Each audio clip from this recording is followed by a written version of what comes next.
అందరూ వెళ్ళిపోయారు కదా, మనం ఒక్కరమే ఉన్నాం ఇక్కడ. మనం కూడా వెళ్దామా? ఎలా వెళ్దాం? ఇంకా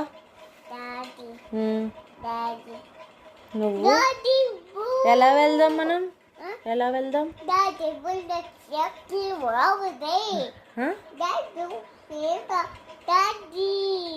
ఏమెక్కెళ్దాం? ఏమెక్కెళ్దాం? కార్ మీద వెళ్దామా, ట్రైన్ మీద వెళ్దామా?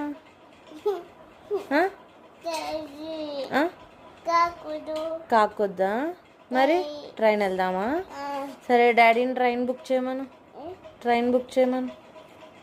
ట్రైన్ మీద వెళ్ళాలంటే టికెట్ కావాలి కదా. ట్రైన్ మీద ఎవరెవరు వెళ్ళిపోయారు? ఎవరెవరు వెళ్ళిపోయారు?